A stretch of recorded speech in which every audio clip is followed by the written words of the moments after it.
Hello, everyone. Happy Thursday. I hope everyone is having a great week so far. Tomorrow is Friday, so hopefully you're ready for the weekend as well. Um, Today is a very special day. We have the first Get Community, Get Leadership Mindset Community talk. So that's a community that we set few months ago, and it's basically for leaders to be able to have this kind of community where they can share the learnings, grow together, empower each other, and thrive. We're having sessions online and offline, and if you're interested, please join the page and fill in the form, and hopefully you'll join us. Before even starting this session, I just want to give a big thank you to a few people who helped the session today. And I think I tagged them as well in the post. JW, Spiros, and Abdelhamid. I think that session wouldn't have been possible without your support, and obviously, yeah, they're partners within the Get community. So this session would be live on few channels today, which is something very different. So you'll find it on my LinkedIn and YouTube channel, Figure It Out with Fatima. But also Ahmed has it on his LinkedIn channel, his Facebook channel, and on his YouTube, which is Yafit. So hopefully after the session today, Ahmed, maybe you can put the links as well so people can follow you and then see what you're Sure, doing. sure. Um, so the guests today are very special. So Ahmed and Dogan, I kind of know them personally, and I hope it's okay to say that. They're brilliant. Ahmed has a great career in sales. It's very impressive, moved across different organizations, and it's truly inspiring to find a sales leader with that mindset. Dogan, I've worked personally with him at Unilever for around 3 years. We were saying before the live session. And he's a truly inspiring supply chain leader as well. So I can't wait to start, the session and getting to learn from their careers, which is basically the session today is about how to shape your career and learn from them how they shape their careers, how did they end where they are now. But it's not easy to shape a strong career. So I can't wait to hear about their experience. So let me start with Ahmed. Maybe you can both introduce yourself, but maybe Ahmed, you can start introducing yourself quickly to the audience. Sure. Thanks a lot, Fatima. Really glad to be with you here today. So thanks for inviting me. So I'm currently a sales engineer in Cloudera, specialized in data and AI, specifically for businesses. Um, I come from development technical background and retail family business as well in my early career days. However, I moved to architecture roles in AWS, Amazon Web Services, as well as sales engineering in TikTok. So I've been quite across technical architecture and sales world a bit. And around different companies as well, which is Yes, impressive. great. Thank you.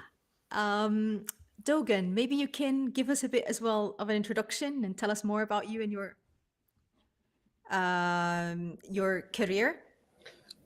Yeah, thank you, Fatima, for having me. Um, as you said, we worked together with Unilever, but before my journey started back in Istanbul, I was a computer engineer, and then I did a couple of different things, and then I joined Coca-Cola, and since then I'm in the FMCG sector. I worked for also BAT for 20 years and also Unilever. Um, I've been in the data analytics space for more than 2 decades. And currently, I'm the supply chain transformation lead, helping the organizations to utilize the data and make informed decisions. Well, thank you both for being here. It's really amazing to have you and, walking us through your career and inspiring others. So let me start now with maybe Dogan. Start from there where we ended and say, Mm. what inspired your career journey? How did you find your way into your current role and the whole career? Because I guess career is different steps. Like it's Yeah. easy to see where people are now, but how did it all start and Mm. how was the journey? Like I said, I'm a data analytics person. You would expect such a person to be an SQL expert. This is the case, but Yeah. but it At the beginning of my journey, I wasn't. And when I started university in Istanbul Technical University, there was one lesson that I wasn't really good at. It was SQL. It wasn't like any other programming languages I have learned. So I was like, okay, let me just pass this exam, and later on I will not touch it. But basically, the destiny brought me into a different direction. So, but obviously, the journey is always, something that you don't know exactly Mhm. what's you are expecting at the end. I started as a microprocessor designer while I was studying in the university, and then I joined to Microsoft. I really wanted to be part of a multinational that inspired Mhm. me. And I was, doing support, call center support. After graduation, tested some other areas. I did networking, and then once, I think in 1997 or something like that, long time ago, I found myself in Coca-Cola. You would ask me how you found yourself in Coca-Cola. It was a bit of a luck.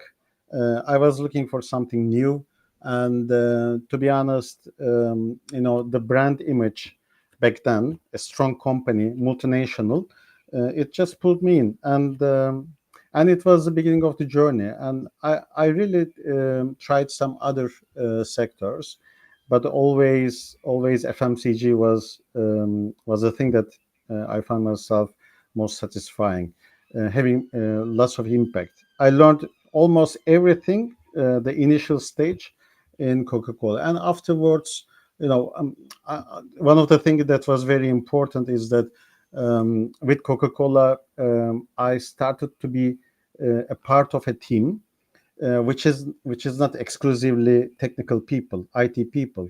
I was working with the sales people. I was working with the finance people, and it really opened my perspective. And I started to understand how I can help, how much impact I can do in an FMCG sector. After Coca-Cola, I tried a tech company. I was working as an Oracle database admin, but what I realized, it was quite isolated, and I felt isolated. I decided to go back to the FMCG, back to what I really like to do, and I started working in BAT, British American Tobacco. 20 years passed so fast, and now in Unilever, and and to be honest, this decision, this journey, shaped by chance, partially, and after some time, it was a conscious decision, where I want to be, what I want to be, and what kind of impact I want to do. These were the things that brought me into this direction. Data analytics have been always my passion. Even in my younger times, I really liked looking at the charts, looking at the graphs, you know uh, articulate what is the message of these things. And um, and after some years, Yeah. I'm in it. Yeah. Well, it's impressive, and I love how you kind of walked us through it. I think one thing I just maybe you've just you underplayed it a bit by saying, "Oh, it was luck." I think being there for the opportunity, I bet you've put so much effort so that when the opportunity was there, y- you were the right person. Yeah, Because I think a lot of the time, especially if we're speaking about career, um, it's more about how you kind of prepare yourself so when the opportunity comes, you're ready for it, that you're actually exactly. there. Yeah, So I it's wouldn't a, it's a say it's bit of mostly, a. I think you've made a lot of effort. I'm sure. Yeah, yeah. um Look, I mean, uh, the initial part of my career when I was young, it was try and fail. To be honest, you try new things, you fail. You When I say fail, it's not necessarily failing what you do, but it's basically failing on understanding what exactly you want to do. And yes. you discover what you don't want to do, and then slowly you understand Yeah. yourself. I mean, the first quarter of my career was like that. After the first quarter, then the rest was intentional, and the efforts intentionally put into where I want to be, where I want to go. Impressive. So maybe I'll take that intentional piece and just go to Ahmed and ask, what about you? What inspired your career journey? How did you end up where you are now as such a successful leader? Well, it was quite for me, it's quite different because it started very early. It started when I was a shy boy in the corner of a jewelry shop, actually. I was 13 years old. My family business was jewelry since I was a young kid. And, jewelers, they have to teach their kids jewelry from very early a stage. So I had to go to my summer vacations to a jewelry shop. But by time I was developing that um, itch to how to automate what's happening here using computers. I was developing that love for computers and software, and I was like, how to automate the invoice, how to automate all the accounting of the shop. And at the same time, I was observing salesmen, how they deal with the tourists in Khan Khalil in Egypt, the popular touristic area, how Oh, they yeah. deal with them, learning from them. So when I grew up, I studied engineering because I love that, and at the same time, I decided to pursue the jewelry business as well. So I graduated, I opened the shop, but spent a couple of years, but then decided no, I feel I need to do something in technology. I love technology. I feel that it will add more value to the world.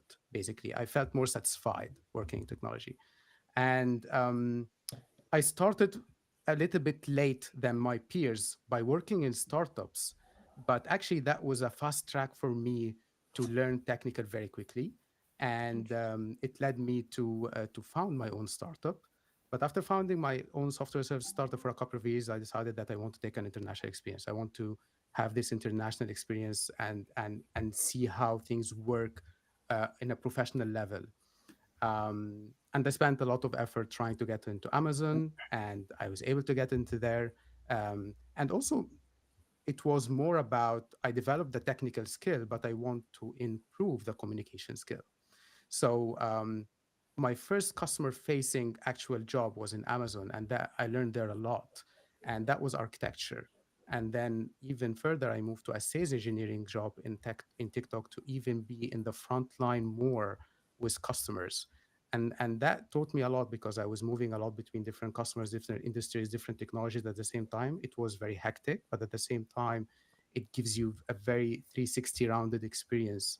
Um, and yeah, and then I developed my love for data when I was in AWS, because in AWS you get exposed to myriad of technologies, and that's why I decided to go to Cloudera eventually and work specifically in data and AI. Impressive. Again, I think what's common across, well, the three of us is the multinational experience. And I think that makes a lot of a difference. And you can only understand it when you work in a multinational, especially that you've shared, Ahmed, that you started in you went through startups and family business. I think multinational brings something different. Um, so Yeah, before I go to the next question, I think I just wanted to let the audience know that you can feel free on any of the channels, whether it's Figure Out with Fatima or the LinkedIn or Yafit or Ahmed's channel. Just please feel free to put in any question that you want us to answer, and we just make sure that we cover it. So um, yeah, and if you're watching us live on any of those channels, again, say hello and say where you're joining from, and we'll definitely give you a shout out. So let me go to the next question now, Ahmed. I'll start with you this time. yeah. So, what aspects of your role make you truly happy? As a sales expert, professional, leader, what brings that sense of purpose when you're doing this sales role? Um, there are two aspects. The first aspect is the data speciality, and the second aspect is the sales aspect of it. So, when it comes to data, I think I believe that the most limitation of humans is memory, right? And being able to make sense of such huge amounts of data and building the technology to do that is just changing the world, as we all are seeing. Um, and sometimes I think in the future, when my son grows up and he lives in this full of AI world, and he feels that his father was part of this mission, it just makes me very fulfilled. That's one aspect of it. The I sales love that. aspect of it is that really when you love tech and people at the same time, there's no better job than a sales engineer's job, because you really get closer to the people. You learn how to be empathetic with their cases. You have this unique view of all of the companies. What is the most challenging problem they are facing, or what is the most aspect they are pursuing, and you are being their voice basically to advocate for them inside your companies, to tailor their products to achieve what they want. So you feel that you are in this unique position, that you are actually having an impact in both worlds, and you are having this skills to talk business and talk technical, which is quite, you take a lot of time to develop technical and take a lot of time to develop sales. So that's why I love I think it's quite hard to get there. So yeah, that's me. It is quite hard, and I think I always say it's interesting that you're saying it this way.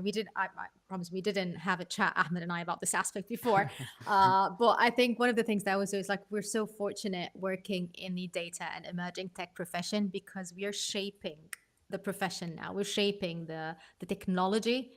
If you work in that profession at the moment, you're just so lucky. So Yeah, yeah, I love that. Yes, thank I you. totally agree. Thank you. um, Dogan, what about supply chain Yeah. and your leadership there? I know you do also project management. Like you're very like yeah, you have so much, you do so much, and what truly makes you happy? What are aspects of your role that really you sense it has that purpose Yeah. I that think drives you? it's similar with what Ahmed mentioned. The impact that I feel that I bring on the lives of the others. That's I think is the most satisfying bit of what I'm doing. Especially when you know that the people are making decisions, key decisions based on the insights that you provide. That is priceless. And also if when you think of a consumer being able to find their favorite product on the shelf, thanks to, let's say, the system that you provided, which is avoiding out of stock on the shelf. That is basically the key satisfaction. But like you mentioned, because I've been in data transformation projects for quite a long time, the project mode is also another very satisfying, let's say,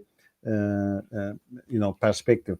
Because first of all, working in a multinational, you interact with people from different cultures, different backgrounds, and sharing the success with all these people, it makes it much more satisfying. And also uh, making data analytics projects like other projects, transformation projects, you need to innovate, you need to come up with new ideas, you need to be solving business problems, like solving a puzzle, and that is also quite fun part. I'm not like a BAU person, unfortunately.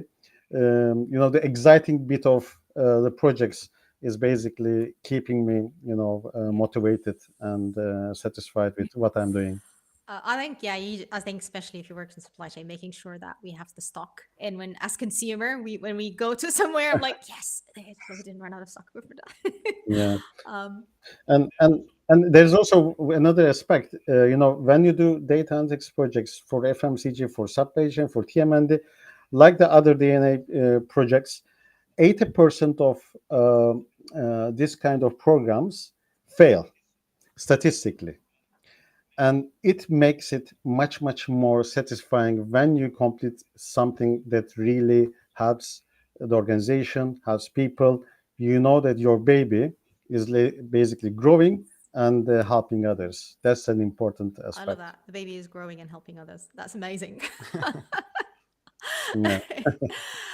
um, so let me keep on with because you said moved across organization, multinationals, and I'll just take it from there and really ask, And I've been very open. Like I've left Unilever, Mhm, moving to another role, and I think having moved across different multinationals, I feel like very fortunate to work for a big organization. But I also know that the transition is not easy. Preparing yourself for the next mhm, role, deciding what to do next. If you have a couple of offers, which is amazing, then it's taking the right offer and saying, oh, you know what, I'll actually go with this. And, what is the right for me? So my question would mhm, be to you, Dogan, taking on, starting for you, this question is, mhm, having worked across several multinational, how did you navigate the transitions? How did you decide what to do next, like consciously apply? mhm. Yeah, like I said, at the early stages of your career, it's a bit try and fail. It's a bit adventure mode. But by the time that you discover yourself, you really understand yourself. You start knowing yourself. It really helps. At one point, if the excitement goes, and you feel like you need to leave, you leave.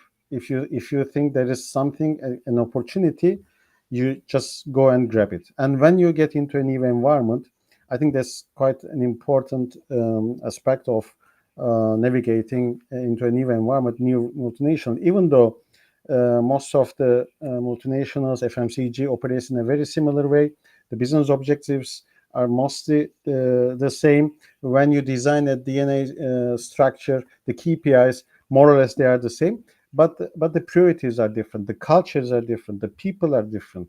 You really need to understand all these elements, all these important bits of what you're going to do, including the technology stack, of course. You need to really understand these four key areas. If you miss any of them, then you fail. You really need to know who you are working with, who you will be, what kind of a culture you are in, so that you blend in, you adopt, and you maximize the benefit that you are bringing as quickly as possible. Obviously, if there are any tech environment differences based on your experience, you need to start understanding this. But obviously, it's not enough if you don't understand the business. You really need to quickly understand the priorities of the specific of the organization that you are getting into. I agree, and I think people, so especially if you're starting your roles at early careers, I think culture is really important. It can make or break the experience, and I can't emphasize enough. Like I love that you've mentioned it, Dogan, and the excitement bit definitely. Like you have to wake up in the morning, and Yeah, because every role there is always something that's really good and things that you're like you have to do. It's normal, it's life. But it's this excitement that you get in the morning. It's like, yes, I want to start the role. I want to do this in the morning. So yeah, I love how you mentioned that. Obviously, the tech yeah, stack and everything. So can't agree more. Yes, must must have. have. What about you, Ahmed? What kind of, again, you've moved across different organization, different IT ones, non-IT one, and we were really strong. How was the transition like? How did you decide what to do next? Well, each stage was different and for different purpose, but the common side of it is that I think the sweet spot in any role is when you have something to give to the business, and at the same time the business has something to give you back. You kind of balance, you are learning something that you really want to learn, but at the same time you formed some experience that the business will leverage. And but to reach that sweet spot and to be in that um, privileged role, because not many can really be in that sweet spot. Sometimes it can be really hard if you don't like where the role you're at, or can maybe so easy or so hard. Um, you will have to know your goal, what you want, and put the effort, the extra effort. It will be painful, but it will not last. The pain will not last. The more effort you do earlier, the more rewards you will reap at the end, benefits you reap at the end. So, for example, when I decided to move an international, to have international experience, I moved to Amazon.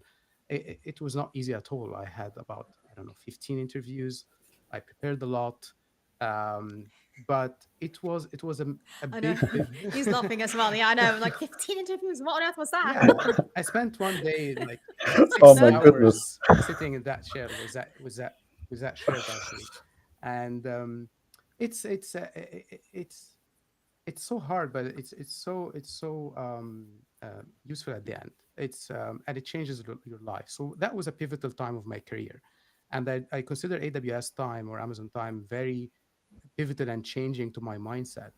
And so that was the first transition, and then I uh, TikTok transition was quite smoother than I thought, because at some point in AWS I achieved many things that I was so happy about, but at some point I felt, will I continue doing the same? Am I really getting something more here now, or I'm out of my sweet spot now?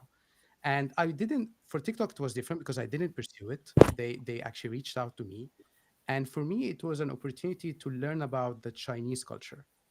And I wanted, because I tried this American culture. We have grown up with American movies, and I wanted to learn really how the other side of the world was working.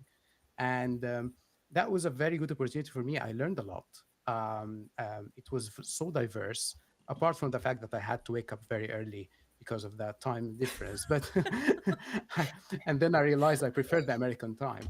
And yeah, that was the second transition. The last transition, I th- again, that transition was also driven by the fact that I wanted to have more sales experience. I wanted to put myself in an exposure to learn more about sales, to learn more about customers. So when I was in AWS, I was more every time I was in the second or third call with the customer. So many things happened before I get in front of the customer. But when I moved to TikTok, uh, I was getting from the very first discovery call. I learned a lot about how to act, what should be the behavior in a discovery first call ever with the customer, how to earn their trust and get credibility. And actually, that was reflected in my interview with Cloudera. I remember in one of the interviews, my manager asked me, "Okay, can you give me an elevator 2-minute pitch about what you do in ByteDance or TikTok?" And that was like, okay, I saw that question is very easy, and I did it. And then he told me, "Do you know how many people cannot say what you just said?" And I told him, to be honest, because I say that every single day, multiple times, so I know how to say it. So sometimes you get the skill and you don't realize you have it, but you just work towards it and you do your best. So yeah, I hope that Yeah. answered the question. Yeah. Yeah. I think that is brilliant, and I love the how you explain how you transitioned across each, and how actually you pulled the learning to build on top of it.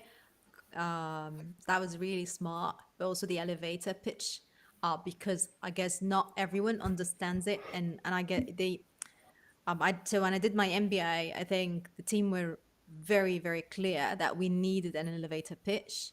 And very few people were able to articulate exactly what they did in a proper elevator pitch. Mm, But yeah, who can better do it than a salesperson? So definitely, like, thank you. so so taking it from there, Ahmed, and again, I'll start with you this time with this question. So you spoke about the elevator pitch. You really walked us about, like, through your, growing from an overall to the other. How did you balance the personal growth and the impact at work? Because working at, like, Amazon is very high pace. TikTok is the same. Cloudera is the same. Those are really, like, IT companies are quite, like, I used to work for HP. Those are quite high paced environments. Like, you can't get Mm. more than an IT company because that's the fastest you can go. How did you manage balance your personal growth within those organizations and outside? Because it's all about your career, really, to get where you are now.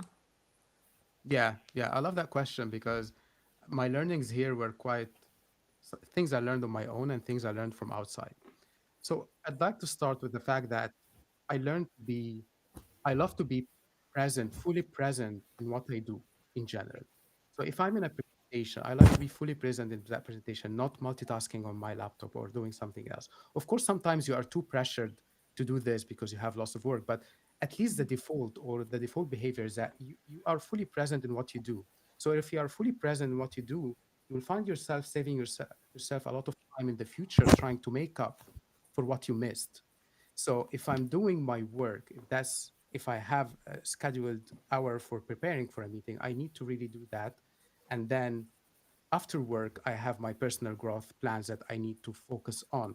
If you mix both, you will start to find that things are becoming blurry. Lines are becoming blurry between the task and responsibilities you have.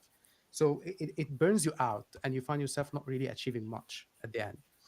Um, that was something I learned on my own. I also, when I joined Amazon, because what you said, it was very high paced, I realized that I cannot use the old methodologies to achieve what I want to achieve. I started using task management tools at this time, and it really helped a lot. Like, you have to have some kind of a funnel or pipeline that you throw all the tasks that you find that you need to do in one place, and then you visit them and prioritize. Prioritization is the key here, because Amazon used to be like we used to call it a candy store for technical people. You really, and I they can were understand why, just thinking about that, yeah, yeah, because sentence now. if you left yourself, you will find yourself not able to finish anything. Mm. They were what part of the onboarding was actually teaching us how to say no, because they learned that we each to help everyone, but actually they were teaching us how to say no.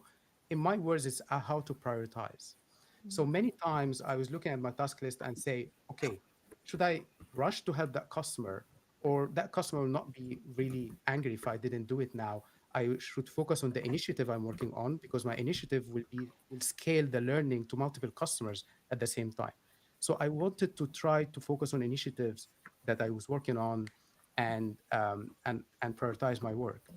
Um, the last thing I would say is that 6 years ago, before joining AWS, really, I was lucky that in my notice period before moving to AWS, I read a book. I really advise everyone to read it. It's called Getting Things Done.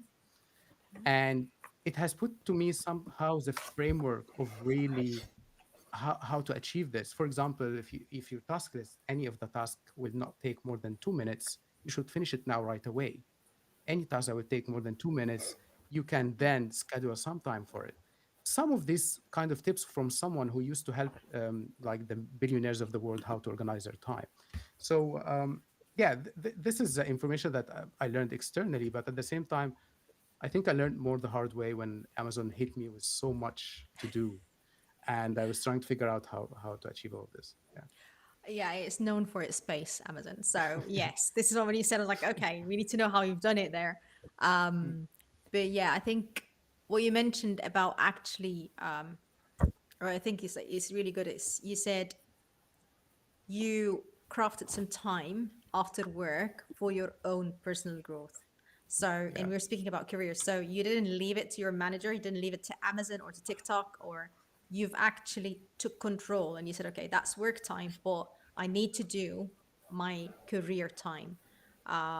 Which I think it's not And everyone does that. yeah, and if you are lucky to Amazon, to be honest, was very I was very lucky that they provided growth opportunities and they provided learning opportunities and they encouraged you to dedicate some time to learn specific technologies. So it doesn't always have to be after work. I know people have families. I know not everyone can do this. And even if you did it for a while, you can do it for a while Yeah. to do a transition or achieve something. But at the end of the day, you have to be in an organization that will appreciate that you need to grow. If you Yeah. are there, you will not need to overwork. Yeah, I agree. So yeah, I didn't. Yeah, definitely. It's not normal to always have the time after work to grow, but yeah, I yeah, think sometimes we do have to do it in our own time. yeah. Um, so with that, Dogan, what are your thoughts on that? How do you balance your personal growth, Yeah. and how did you end up where you are now? Look, there are two aspects. One is how you manage your time. The other one is what you want to pick to improve yourself in. For the first one, like I said, being in project management, data analytics, management for quite a long time, you naturally build up these skills to plan your time like you plan the other people's time. But there is there's a very simple trick that I use for myself. Probably a lot of people are doing it, which is if I really want to allocate a time for myself, for learning new things or for other things, focusing on some ideas or some tasks, I just book myself. I just create a meeting for myself and make sure that other people are aware that I'm not available. Another important aspect is the expectation management. By the time that you work a lot of tasks with other people in the projects, this is a very important skill that you need to build, because if you don't manage the expectations of others, then you end up with lack of time to do anything. When it comes to training, I believe in on-the-job training a lot. I can tell you the majority of the things that I know, I learn it by taking tasks, volunteering to do the things.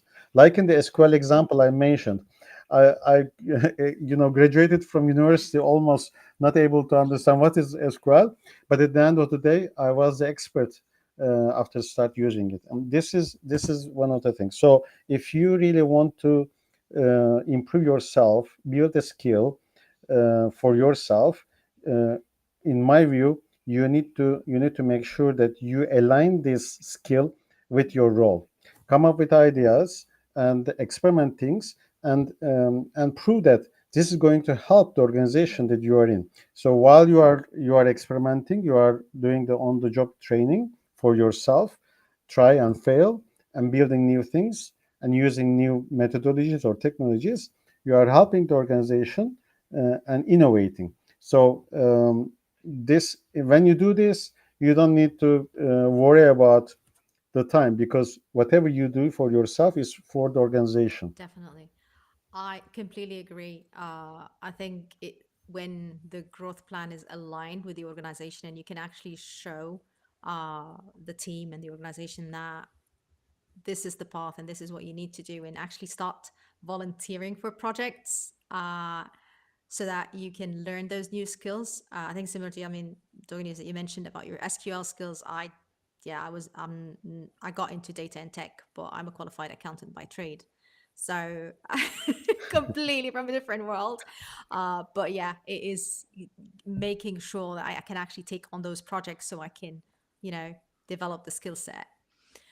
Uh, Yeah, and sorry, and you might say, if the organization is not aligned with what you want to learn, how you want to improve yourself, then this means you are in the wrong place. Then you need to pick a new challenge, and go into another organization that has the same priorities and objectives like which yourself. is again back to what Ahmed has said about the sweet spot at a certain point, because I remember that you mentioned that, Yeah, Ahmed, in the talk today. Yeah. And yeah, it's having the spot, and if you're not there, and as you said, Dogan, basically it's the culture. You need this development, and you need an organization that encourage you to thrive and to grow.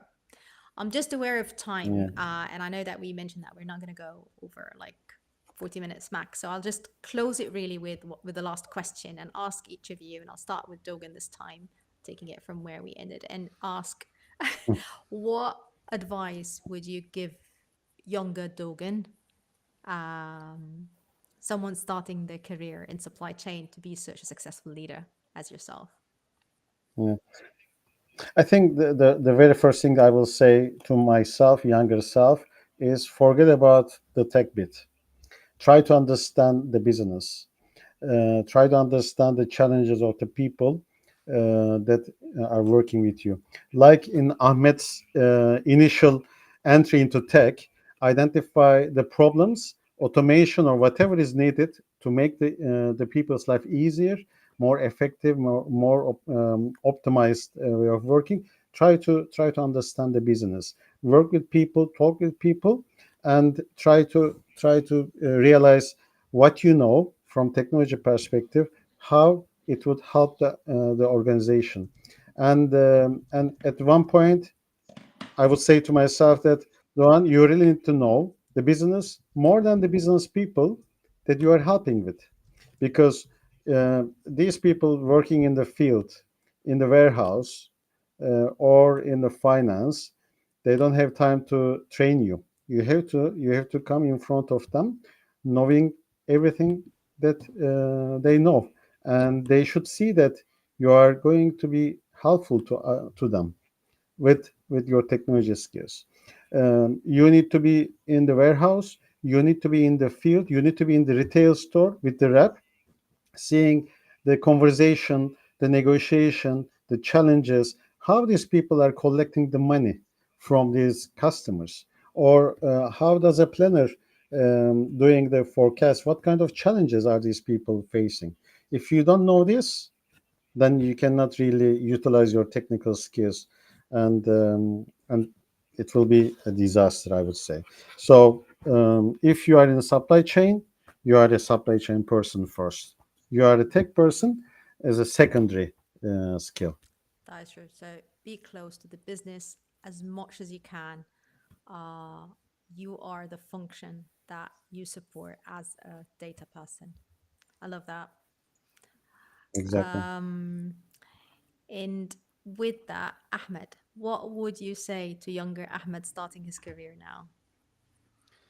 Um, I think simply I would put it that way. Put yourself in the exposure needed that will teach you how to do what you need to do or what you want to do. And don't be afraid to start small.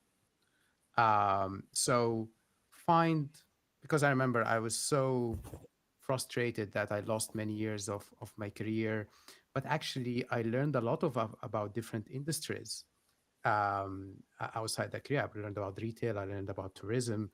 And then when I started small in tech, because I loved what I do, I grew very quickly, grew very fast. And I was trying, according to my next step, I was trying to put myself in situations where I would learn what I want to do as a next step. For example, if you are a developer and you want to get into data, try to take initiative yourself and do a data project that will help the business. Start from the business, as Doga mentioned, understand the business need, and do a data project as an initiative.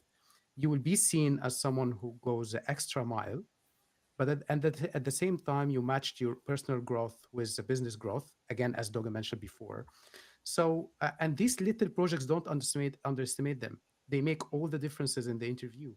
The hands-on experience, the younger you are, the more you can be hands-on, the more this actually is more needed in the market than you think. Because I was so I was call myself dumb to think when I was young that, oh, the big companies, they must be much more advanced at what we're doing in the university. And then I realized that what we were doing in the university was actually what they were after, because they couldn't do it because of their bureaucracy. Because of the Um, size, yes. because of the size, exactly. They need you, they need that young experience, they need that nimble kind of skill that will do things quickly, will be creative. So don't underestimate yourself at all. I think that's the summary. I love that. Don't underestimate yourself. And I think I love also what you said about starting small and restarting again. A lot of people have changed careers. I think you mentioned moving around from, jewelry to startups to multinationals. Dogan, you mentioned moving. Actually, you were quite, yes, courageous to say that you've taken a step in a different industry and you said, you know what, it's not for me, and you moved back to FMCG, Dogan. So I felt like that's already like it's someone who actually was not afraid to say, well, you know what? Yeah, I've made a decision, but I wouldn't have known that it wouldn't have worked. Um, so I think, yeah, just taking this, being courageous enough to start and take those opportunities. So I think we have gone a bit over time. I think the conversation was really very interesting. I genuinely enjoyed it. And I want to thank you both for such an engaging, inspiring conversation, sharing your careers. And I think that's what Get Community, Get Leadership Mindset Community is about. It's how can we grow together, empower each other, and thrive. And with today's session, both of you have really shared a lot, and you've opened up about your experience, how you ended up being the successful, inspiring people you are, and I genuinely thank you for that. Um, Thanks to you. Thank thank Thanks you. for you, Thank you, having me. Fatima. thank you. Thank you, Thanks a Ahmed. lot, Dogan. So with that, I'll again thank everyone who's joined us. If you haven't joined us live, the session is available on my LinkedIn, on Figure It Out with Fatima, YouTube channel, on Ahmed Hani's LinkedIn profile, his Yafit YouTube channel, and his Facebook. Um, so make sure that you watch it wherever you want, and also feel free also to put the comments in any of those platforms. And between the three of us, I'm sure that we will be responding definitely to make sure that you have the answers. So thank you again if you're joining us live. Thank you if you're watching this on replay. And again, thank you very, very much, Ahmed and Hani. Genuinely, thank you for the chat today. It was really inspiring. It's a great way, an inspiring way to start the weekend. Thank you. Amazing. Thanks to Bye. you. Thank you. Bye bye. Bye. Thank you. Bye bye.